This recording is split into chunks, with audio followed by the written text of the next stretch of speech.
président de la Fédération de Russie. Je l'invite à prendre la parole devant l'Assemblée.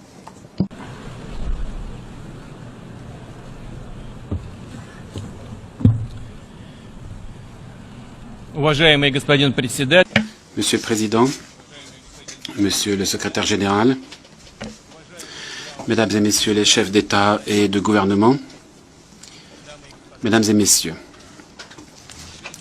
le 60 sur les Nations Unies est une occasion opportune pour évoquer le passé, mais aussi pour réfléchir à notre avenir commun. En 1945, les pays vainqueurs du nazisme ont uni leurs efforts pour poser des fondements solides à l'ordre mondial de l'après-guerre. Je rappellerai que c'est dans mon pays, en Crimée, à Yalta, que se sont réunis les dirigeants de la coalition anti-hitlérienne pour décider de la création de l'ONU et des principes régissant les relations entre les États. Le système de Yalta est donc né d'énormes souffrances. Il incarne le prix payé par des millions de gens qui ont perdu la vie pendant la guerre, deux guerres mondiales même qui ont ravagé la planète au XXe siècle.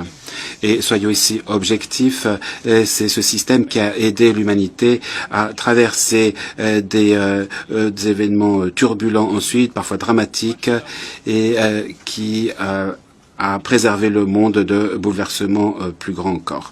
L'Organisation des Nations Unies est sans pareil pour ce qui est de sa légitimité, de sa représentativité et de son universalité.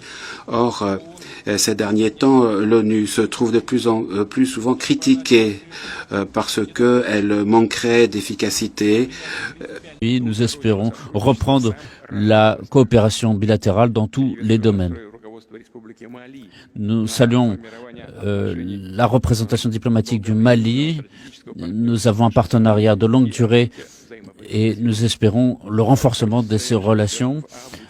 Et en mois d'août, j'ai eu une discussion prolongée avec l'autorité du gouvernement temporaire et nous sommes mis d'accord sur la nécessité de poursuivre nos efforts communs en matière de lutte contre l'extrémisme religieux et le terrorisme. Et la Russie continuera à apporter tout son soutien au peuple malien et notamment en matière alimentaire, de produits industriels et d'engrais. Nous continuerons à travailler dans le domaine humanitaire et intellectuel avec notamment le nombre de places pour les citoyens maliens souhaitant faire leurs études dans les universités russes.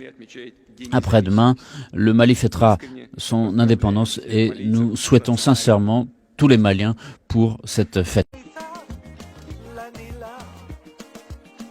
Jaya Benima, Imasila.